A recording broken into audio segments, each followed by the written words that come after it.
Shalom warga kerajaan. Siapakah kingdom influencer in our family? Tentu saja seorang ayah, seorang bapak. Bapak adalah fondasi, bapak adalah akar sebuah pohon. Dan bapak adalah progenitor, yaitu leluhur dari sebuah keluarga. Dan kita tahu kalau kita itu punya seorang bapak sorgawi, bapak rohani, dan bapak jasmani, kita menjadi satu pribadi yang mantap. Sayang sekali bahwa Nabi Elia tidak disebutkan siapa ayahnya. Dia cuma disebutkan orang Tisbe. Bayangkan kalau saya cuma disebut Timotius dari Surabaya. Dengan jelas ada nama orang tua saya, Teja Sukmana. Saudara yang kasih Tuhan, firman Allah mengatakan dia menjadi depresi yang berat. Ketika baru menghadapi ancaman dari seorang emak-emak. Dan apa yang terjadi? Dia minta mati. Tetapi Tuhan tidak membuang dia. Tuhan mengirim malaikat untuk menguatkan. Kiranya lebih dari malaikat Roh Kudus comfort us. Dan dia memberikan kepada roti bakar. Apa itu firman Tuhan dengan kuasa Roh Kudus. Dan juga air dari sorga. Nah, Roh Kudus selalu gambaran air, gambaran angin. Dan ketika dia bersembunyi di sebuah gua, pada saat itu dengan suara yang lembut Tuhan memanggil dia, apa kerjamu di sini Elia? Dia tidak berkata, aku pecat kau memang tidak berguna. Dia berkata, apa kerjamu di sini? Dan kita tahu bagaimana ketika Allah berjalan di Taman Eden, in the cool of the day, dia berkata pada Adam, Adam di mana engkau? Dan pada saat itu Tuhan berkata, aku tidak membiarkan kamu sendiri. Masih ada 7.000 orang yang ku pelihara. Kiranya Tuhan memelihara kita sampai setia sampai akhir. Yang tidak pernah menyembah Baal. Baal zaman sekarang Mamon. Ya. Dan kita tahu bagaimana saat itu Tuhan memberikan yaitu justru urapan baru, tugas baru. Pergilah kembali ke padang gurun di Damsik. Urapilah Hazael. Hazael adalah seorang komandan yaitu yang tidak terlalu penting di Aram, Syria. Dan juga Yehu, cucu Nimsi, sebagai raja menggantikan Ahab. Dan Elisha bin Syafat. Menarik sekali nanti saya akan terangkan. Tetapi saudaraku, orang tidak dibuang, yang sudah gagal tidak dibuang. Jangan percaya kalau kita sudah ada harapan. God is the God of the second chance. Dan kita melihat bagaimana justru dia diberikan a new anointing, new assignment, tugas yang baru dan urapan yang baru yang merubah dunia. Dengan mengurapi, mengangkat raja Aram yang adalah musuh Israel, menunjukkan bahwa Tuhan punya kuasa atas seluruh kerajaan di atas muka bumi ini. Tuhan yang dahulu, sekarang dan selama-lamanya tidak berubah. Dan kita melihat bagaimana Elia menjalankan tugas itu. Dia berkata untuk menghancurkan dinasti pada Ahab. Maka akan dipakai Hazael, kemudian Yehu, dan terakhir yaitu Elisha. Mari kita melihat firman Tuhan hari ini bahwa kalau kita punya seorang bapak yang baik, itu satu keuntungan yang luar biasa. Ketika David ditanya, kenapa kamu begitu hebat? Hamba adalah putra daripada Isai, hamba Tuanku. Dia tidak malu, Isai seorang yang sangat sederhana. Cuma punya beberapa kambing domba di kota kecil Bethlehem. Tetapi seorang yang punya seorang bapak dan menghormati oleh orang tuanya, maka dia akan diberkati dan dia akan jadi satu pribadi yang sangat mantap. Kita melihat saudaraku, sekali lagi saya katakan kita mesti punya hubungan baik dengan bapak jasmani kita, bapak rohani kita kalau bisa jadi satu, dan bapak surgawi. Dalam doa yang diajarkan Tuhan Yesus, dia sebutkan yang paling pertama yang dibutuhkan, Our Father in heaven, hallowed be thy name. Tuhan memberkati kita semua. Jadilah pribadi mantap dalam nama Yesus. Amin. Tuhan shalom. Saya melihat wajah-wajah yang penuh sukacita. Selama 1 bulan lebih ini banyak yang sudah jalan-jalan kemana-mana ya.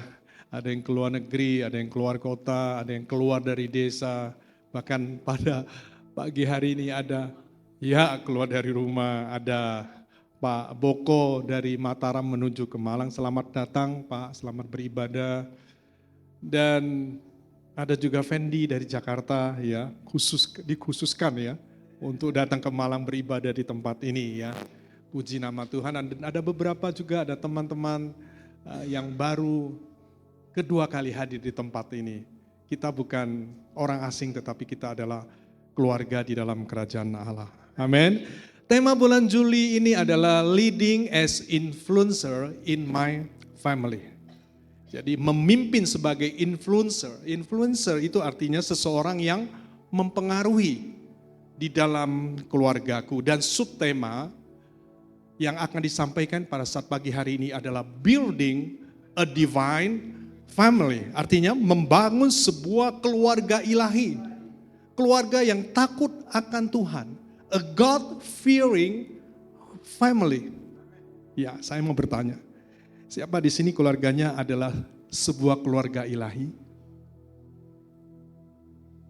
Oh, belum berani angkat tangan. Nah, siapa rindu membangun keluarganya menjadi keluarga ilahi? Saya yakin setiap kita punya kerinduan itu. Apa kuncinya? Kita akan membaca di dalam 1 Timotius 3 ayat 4 dan ayat yang kelima di dalam terjemahan baru. Ia adalah seorang kepala keluarga yang baik, disegani dan dihormati oleh anak-anaknya.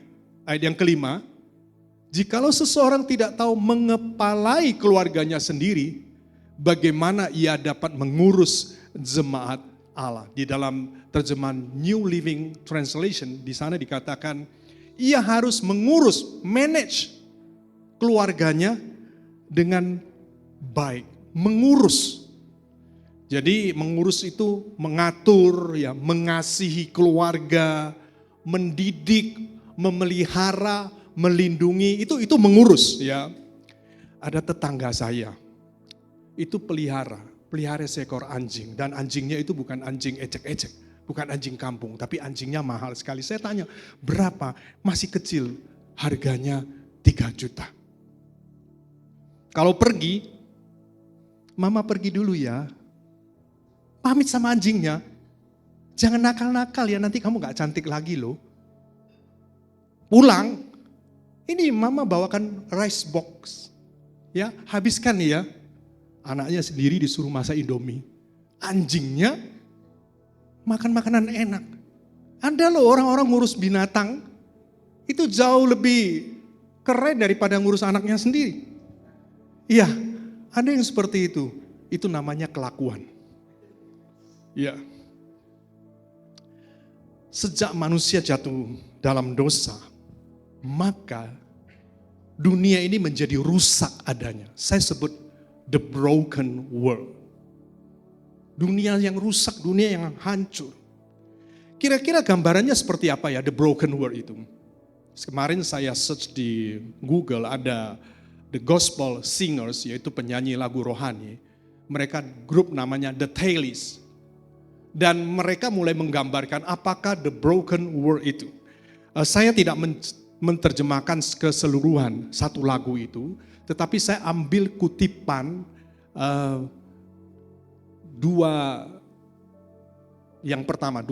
paragraf yang pertama. Jadi kira-kira seperti ini. Saya terjemahkan di DeepL, ya, bukan di Google Translate. Terjemahannya seperti ini. Jenny ini punya lebih banyak bulan daripada uangnya. Maksudnya apa? Uangnya kurang terus. Bekerja 3 pekerjaan, nggak bisa bertahan hidup. Dunia ini seperti itu. Sementara Bob mendapat kabar bahwa ibunya diberitahu bahwa ia menderita kanker. Ini kondisi dunia. Begitu banyak pertanyaan dan semuanya bertanya, mengapa? Ya, kita hidup di dunia yang rusak. Dunia yang hancur itu tidak akan memberimu jawaban. Ingat sekali lagi apa? Dunia yang hancur, yang sudah rusak tidak akan pernah memberi kita jawaban. Semuanya yang terbalik. Salah itu benar dan benar itu salah. Dengan kata lain, the broken world. Dunia yang sudah hancur ini adalah tempat di mana tidak ada yang bisa kita harapkan lagi. Tidak ada pengharapan. Jadi jangan coba-coba mengharap sesuatu dari dunia ini. Selama pelayanan saya menjumpai orang-orang yang masa lalunya itu buruk, menyakitkan, dilecehkan, kelam, suram, penundukan bulian, orang tua otoriter, tidak ada kasih, tidak ada perhatian dari orang tua. Dan Banyak yang saya temui mereka mengalami hal-hal yang menimbulkan kepahitan dalam hidup mereka. Dalam hati mereka, dan kalau boleh saya sebut mereka adalah generasi yang terluka. Ya, di antara yang saya saksikan, ya mungkin itu bisa saja terjadi di antara kita atau masa lalu kita ya. Ada seorang bayi, karena suaminya gak tahan dengan istrinya itu selingkuh. Ini sungguh-sungguh terjadi. Istrinya selingkuh, dia gak tahan, dia bawa anaknya yang masih bayi itu dibungkus kemudian ditaruh di bawah pohon supaya dimakan anjing. Ini serius, ini sungguh-sungguh terjadi. Kenapa hal itu dilakukan? Ternyata dia sendiri selingkuh. Istrinya balas selingkuh. Yang jadi korban siapa? Sementara saya berjumpa dengan banyak orang, banyak anak-anak yang tidak diakui oleh ayahnya. Bisa bayangkan masa depan mereka seperti apa kalau tidak dipulihkan oleh Tuhan. Seorang ayah tiri melecehkan anak tiri yang laki-laki. Aneh toh? Karena ayah tiri tersebut adalah biseksual. Bisa dengan laki-laki, bisa dengan perempuan. Dia menikah dengan istri yang barunya itu ternyata sudah pernah menikah dan punya seorang anak laki-laki. Ketika menikah, dia melecehkan anak tirinya itu. Dan pada akhirnya anak tirinya itu menjadi seorang gay. Joyce Meyer pada usia 13 sampai 18 ini seorang hamba Tuhan yang dipakai luar biasa. Dia dilecehkan selama 5-6 tahun oleh ayahnya sendiri. Dan dia berkata, saya diperkosa lebih dari 200 kali. Saya sebut ini adalah generasi yang fatherless. Generasi yang tidak ada pembapaan. Tidak ada figur bapak. Ya, alasannya bisa banyak perceraian atau hamil di luar nikah, kemudian yang laki-laki tidak mau bertanggung jawab atau bertanggung jawab cuma sebatas surat. Atau di rumah ada ayah, kehadiran ayah tetapi tidak ada figur seorang ayah, ibu lebih dominan. Akan muncul yang namanya generasi fatherless. Fatherless generation. Padahal Alkitab mencatat di dalam Keluaran 3 ayat 6. Baca bersama-sama, 2-3. Akulah Allah Abraham, Allah Ishak, dan Allah Yakub. Mengapa Tuhan selalu berkata, akulah Allah Abraham, Allah Ishak, dan Allah Yakub? Beberapa kali disebutkan. Karena kenapa? Karena Allah kita adalah Allah yang sangat memperhatikan generasi. Yang mengerti katakan amin. Artinya begini, satu generasi itu sangat penting bagi Allah untuk menyelesaikan kehendaknya pada generasi tersebut. Pak Hari, generasi Pak Hari, Ibu Libi, yang sudah usia 60-70 ke atas. Sebenarnya ada kehendak Allah yang harus diselesaikan oleh generasi tersebut. Begitu juga dengan anak-anak muda yang sekarang usia 40-50 tahun. Allah memiliki kehendaknya untuk diselesaikan, dituntaskan oleh generasi tersebut. Bahkan tadi yang didoakan, apa yang disampaikan Pak Adri, saya aminkan. Karena mereka semua itu punya tugas. Ada kehendak Allah yang harus diselesaikan oleh mereka. Makanya Allah selalu mengatakan apa? Akulah Allah Abraham, Allah Ishak, dan Allah Yakub. Karena Allah kita adalah Allah yang sangat memperhatikan generasi. Amin. Apakah kita adalah orang tua yang suka memperhatikan generasi atau kita membiarkan generasi, terserah mereka mau buat apa. Tetapi saya memberitahu, Allah kita adalah Allah yang sangat memperhatikan generasi. Iblis berusaha merusak generasi supaya kehendak dan rancangan Allah itu gagal, tidak tergenapi. Dan terutama sasarannya adalah orang-orang percaya. Kita semua yang percaya kepada Yesus. Dia tidak suka kita menggenapi rancangan Allah. Oleh sebab itu firman Tuhan berkata apa? Berdoa dan berjaga-jaga. Amin. Amin. Selama 400 tahun dari perjanjian lama menuju perjanjian baru, Allah tidak berbicara apa-apa. Dan kitab terakhir di dalam perjanjian lama ada satu pesan yang disampaikan oleh Allah, dan kita tahu bahwa pesan yang terakhir itu adalah pesan yang paling penting, betul? Ya, sebelum seseorang yang sudah usia meninggal atau sudah mau tutup usia, biasanya ada pesan-pesan, ya. Dan pesan itu bukan pesan ecek-ecek. Itu pasti pesan yang penting, termasuk ayah saya sebelum meninggal, dia berpesan kepada saya, rumah yang di Jalan Gajah Mada itu prioritaskan untuk adikmu yang paling kecil. Itu penting. Saya pegang itu. Ya, walaupun tetap mau dijual karena nggak ditempati, ya. Tetapi bagiannya nanti tetap akan saya serahkan kepada adik saya yang paling kecil. Ada pesan, itu adalah pesan yang penting. Dan ada pesan dari Tuhan di perjanjian lama. Dan apa pesannya? Saya yakin itu adalah pesan yang sangat penting di dalam Maleakhi 4 ayat 5 dan ayat yang ke-6. Di sana firman Tuhan berkata, sesungguhnya aku akan mengutus Nabi Elia kepadamu menjelang datangnya hari Tuhan yang besar dan dahsyat itu. Maka ia akan membuat hati bapa-bapa berbalik kepada anak-anaknya dan hati anak-anak kepada bapa-bapanya, supaya jangan aku datang memukul bumi sehingga musnah. Pertanyaannya adalah begini, mengapa harus bapa?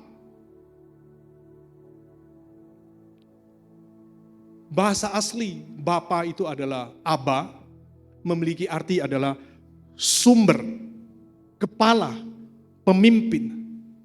Bila sumber itu mengalirkan air yang jernih, yang segar, maka yang di bawahnya juga akan menerima air dan yang segar, yang jernih. Tetapi kalau yang dialirkan adalah air yang kotor, maka yang di bawahnya juga akan menerima sesuatu yang kotor. Mengalirkan yang tidak baik. Pertanyaannya sekarang ini, hai kita para pemimpin di dalam sebuah keluarga, apa yang kita alirkan? Yang kita alirkan adalah kasih, damai sejahtera kepada keturunan kita, sukacita, kekudusan, kesucian, kebaikan, kelembutan, kesabaran, atau sebaliknya. Yang kita alirkan adalah amarah, kepentingan diri sendiri, egoisme, ketidakkudusan. Apa yang kita alirkan itu pasti akan diterima oleh generasi yang ada di bawah kita. Seperti lokomotif dengan gerbong-gerbongnya yang ada di belakang. Kalau lokomotif itu on the track, maka gerbong-gerbongnya juga akan on the track. Tetapi ketika lokomotif itu di luar track, atau mungkin pernah ya di jalan apa itu dekat Bengawan, bukan Bengawan Solo ya, itu ada lokomotif pernah apa istilahnya keluar dari rel, maka gerbong-gerbongnya yang lainnya juga akan keluar dari rel. Pilihan ada di tangan kita. Sekarang Bapak Ibu Saudara sekalian, saya mau tanya, apa sih kebutuhan generasi sekarang? Apa kebutuhan? Kebutuhannya ada di dalam Yohanes 14 ayat 8. Kata Filipus kepada Yesus, Tuhan tunjukkan apa? Bapa itu kepada kami, itu sudah cukup bagi kami. Yang dibutuhkan generasi sekarang ini adalah seorang bapa. Katakan bersama mas, seorang bapa. 2, 3, seorang bapa. Mengapa harus seorang bapa? Ya, mengapa fathering, pembapaan itu penting? Saya ada 3 hal yang akan saya sampaikan pada saat pagi hari. Mengapa?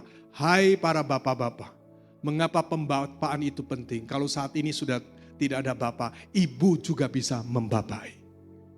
Ya, membapai dengan kasih Allah Bapa yang ada di surga. Kita akan membaca Maleakhi 4 ayat 5-6. Sesungguhnya aku akan mengutus Nabi Elia kepadamu menjelang datangnya hari Tuhan yang besar dan dahsyat itu. Maka ia akan membuat hati bapa-bapa berbalik kepada anak-anaknya dan hati anak-anak kepada bapa-bapanya, supaya jangan aku datang apa? memukul bumi sehingga musnah. Di dalam terjemahan King James Version di sana, to smite the earth with a curse. Artinya memukul bumi dengan kutuk. Ingat loh, kalau tidak ada pembapaan, pasti ada kutuk. Saya mau bertanya saat ini. Ketika saya berbicara tentang kutuk, apa yang ada di dalam pikiran kita?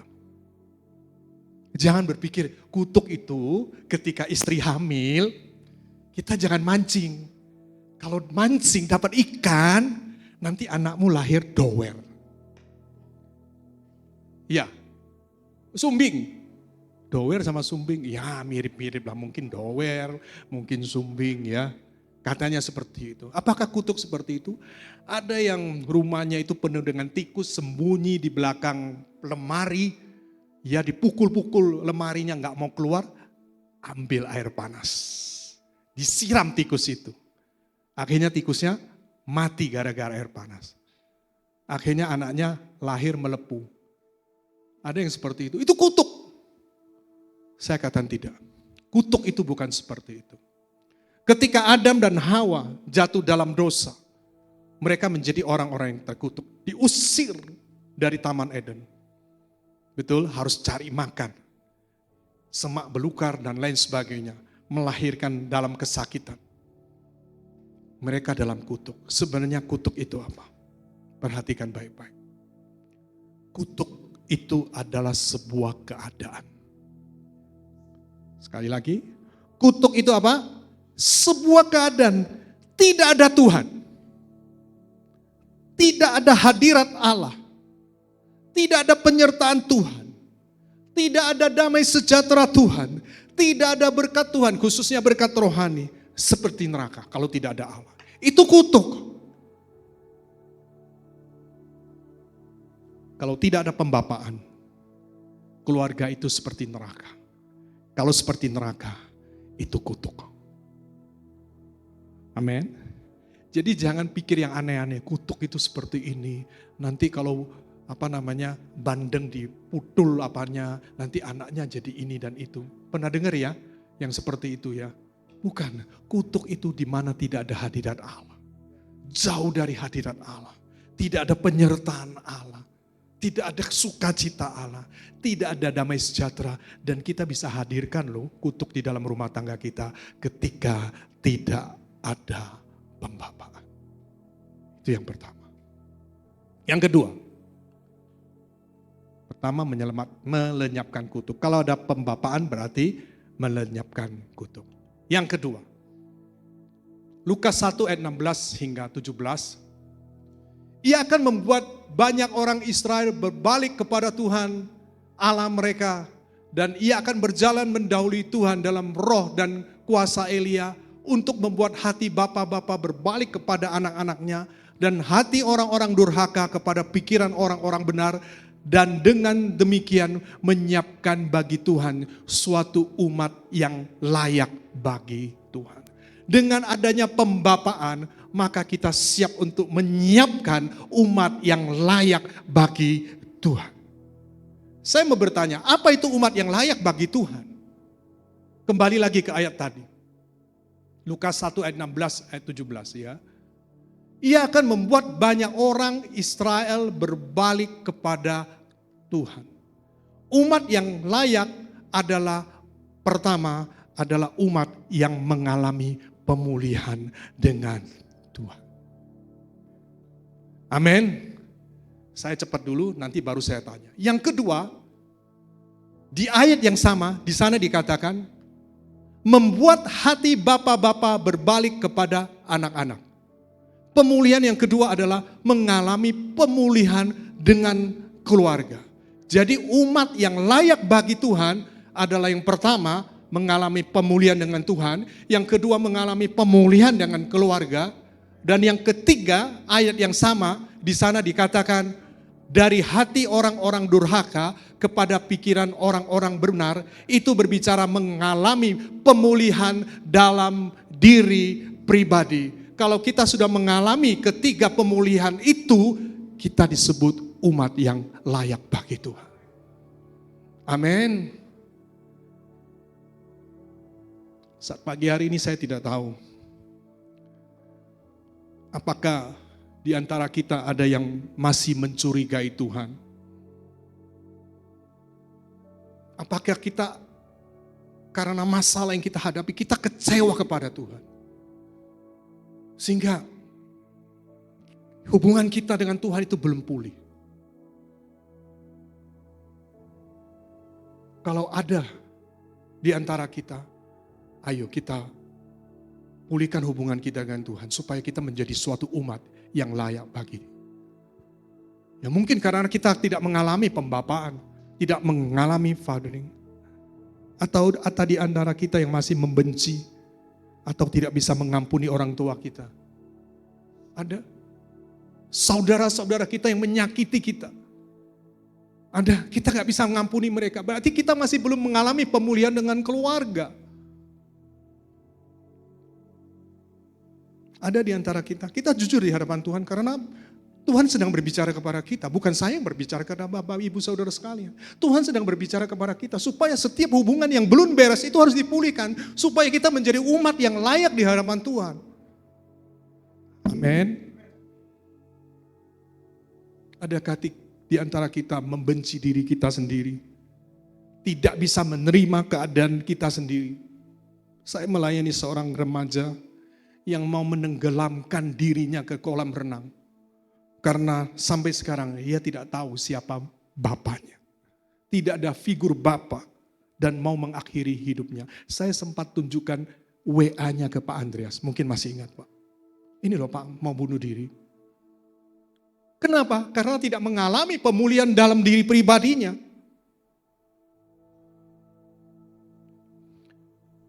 Kelihatannya kita baik-baik saja, tetapi sebenarnya hubungan kita dengan Tuhan tidak baik-baik saja. Karena kita kecewa dengan Tuhan. Kita mencurigai Tuhan, kita burn out.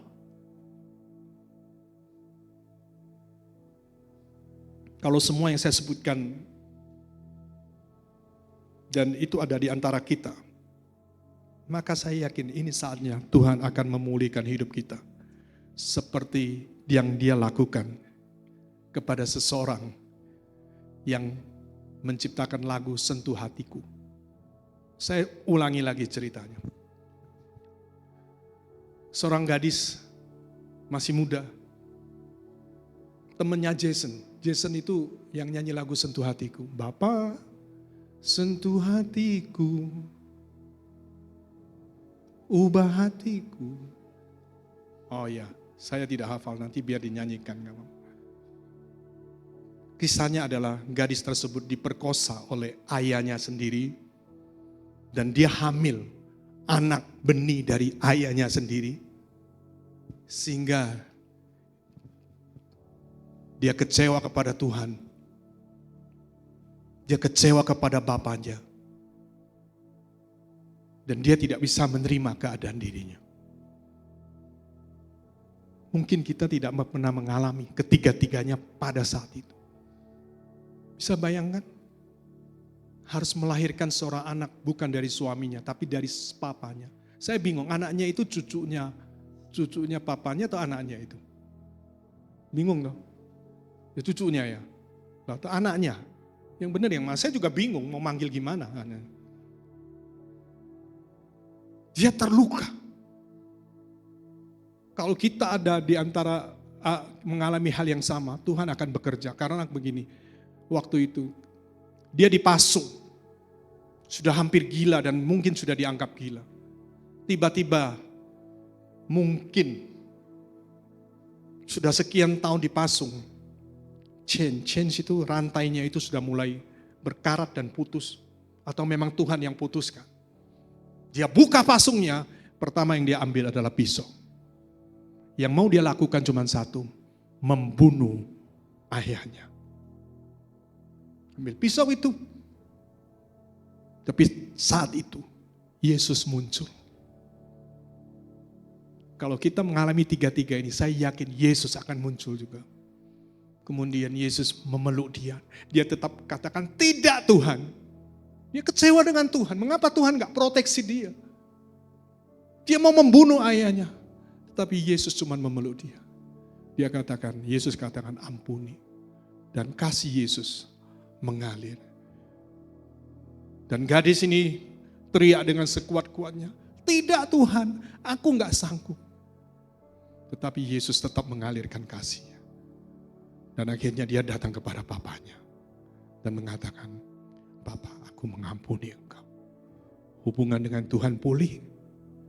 Hubungan dengan keluarga pulih. Dan akhirnya dia bisa menerima kondisi diri sendiri. Menjadi umat yang layak bagi Tuhan. Saat pagi hari saya mau bertanya, apakah kita ada kepahitan? Sedikit pun jangan ada di dalam hidup kita. Karena kita akan menjadi umat yang tidak layak bagi Tuhan.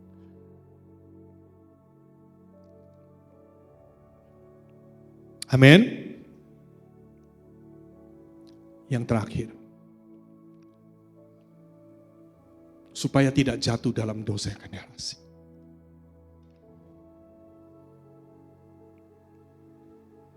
Apa dosa generasi itu?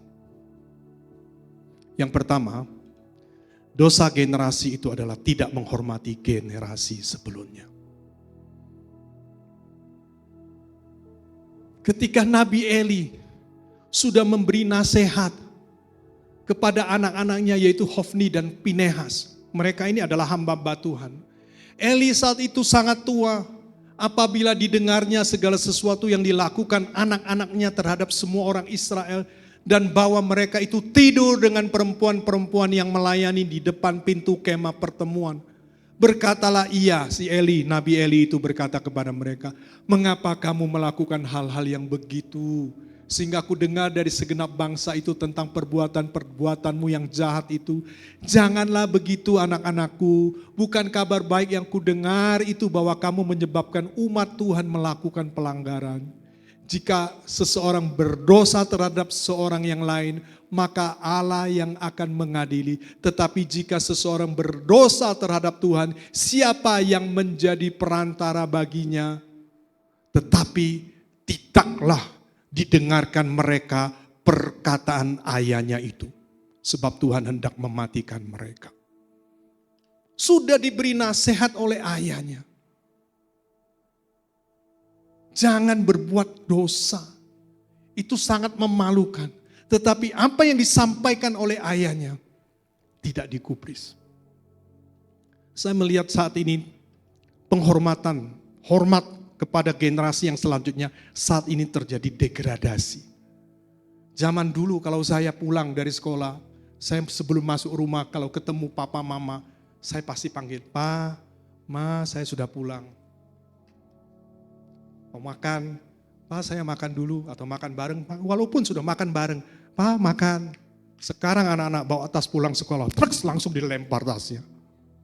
Loh, Bu Libi sendiri sudah mengatakan, iya, mau makan, kasih makan. Gak enak ini, gak enak, gak mau saya, maunya ramen yang mahal. Tidak menghormati generasi. Rasa hormat sudah tidak ada lagi. Hai anak-anak, dengarkan saya saat ini. Apapun kondisimu, lebih kaya, lebih hebat dari orang tuamu. Bagaimanapun itu, firman Tuhan berkata apa? Hormatilah orang tuamu. Kalau tidak kita masuk dalam dosa generasi. Amin. Mungkin kamu pinter, kamu sudah doktor S1, S2, S3, S4, S-teler sekalipun. Papa mamamu tidak lulus SD. Firman Tuhan katakan, hormatilah bapak ibumu. Tidak ditulis kecuali mereka masih belum lulus SD atau SMP. Enggak ada. Bagaimana karena hormati mereka. Amin. Itu yang pertama. Saya lihat degradasi. Ampun, atau karena culture-nya barat muncul ya. Karena begini, culture di barat itu begini. Panggil bapaknya itu enggak pernah panggil, "Pak, ini enggak." Langsung panggil nama ya. Mungkin akhirnya jadi ya di satu pihak sih kelihatannya keren ya, bersahabat. Tapi di satu pihak bahasa Jawanya itu ngelama. Jambal ya. Nah itu yang pertama. Itu dosa generasi yang pertama. Ini dosa generasi yang kedua adalah tidak melayani generasinya. Hai teman-teman, kita harus melayani generasi kita. Di dalam Matius 25, 44, 46 di sana dikatakan, lalu mereka pun menjawab dia katanya, Tuhan bila mana kami melihat orang lapar, haus atau orang asing, orang telanjang atau sakit atau dalam penjara, kami tidak melayani engkau. Ia menjawab, Yesus berkata, aku berkata kepadamu sesungguhnya segala sesuatu yang tidak kamu lakukan untuk salah seorang dari yang paling hina ini, kamu tidak melakukannya juga untuk aku. Kalau engkau tidak melayani generasimu, berarti engkau tidak melakukannya untuk aku. Dan mereka akan masuk ke tempat siksaan yang kekal, tetapi orang benar ke dalam hidup yang kekal. Ayo layani generasi kita. Amin. Dan yang terakhir, tidak mempersiapkan generasi yang akan datang. Itu dosa generasi. Gereja di tempat ini adalah gereja yang mempersiapkan generasi. Amin. Setiap minggu kita selalu mendoakan anak-anak Rocky. Setiap hari Sabtu, 2 minggu sekali ada KGC. Kita sedang mempersiapkan generasi menjadi generasi yang takut akan Tuhan. Kita harus mempersiapkan, jangan sampai seperti Yosua. Yosua ini termasuk heroes yang luar biasa sekali. Tetapi di Hakim-Hakim 2 ayat 10, setelah seluruh angkatan itu dikumpulkan kepada nenek moyangnya, bangkit suatu sesudah mereka itu, angkatan yang lain yang tidak mengenal Tuhan ataupun perbuatan yang dilakukannya bagi orang Israel. Mengapa mereka tidak menceritakan perbuatan Allah kepada generasi yang selanjutnya sehingga muncul angkatan yang tidak mengenal Allah lagi? Kalau mereka tidak mengenal Allah, maka mereka akan menjadi orang-orang yang tidak takut akan Allah. Oleh sebab itu saya bersyukur di sini ada pelayan generasi. Supaya apa? Generasi yang dibawa senantiasa takut akan Tuhan. Mereka memiliki hati yang mengasihi Tuhan. Supaya kita tidak jatuh dalam dosa degenerasi. Amin. Ternyata cukup panjang. Saya pikir tadi setengah jam selesai. Ternyata ya cukup panjang. Ya saya akhiri. Ya. Jadi kesimpulannya kita membutuhkan pembapan. Pembapan tidak harus bapa. Kalau sudah tidak ada bapa, seorang ibu bisa membapai. Karena dengan membapai kita akan melenyapkan kutuk. Amin. Kutuk itu bukan sumbing atau melepuh tadi, tapi tidak ada hadirat Tuhan. Bisa bayangkan tidak ada hadirat Tuhan di dalam rumah tangga, pasti kayak neraka. Betul? Kedua, menyiapkan umat yang layak bagi Tuhan. Mereka adalah orang-orang yang sudah mengalami pemulihan dengan Tuhan, pemulihan dengan keluarga, pemulihan dengan diri sendiri, supaya tidak jatuh dalam dosa generasi. Saat pagi hari ini kalau kita ada di antara yang saya sebutkan, saya yakin bahwa Tuhan akan memulihkan kita. Amin. Saya mengundang pemusik, song leader bisa maju ke depan.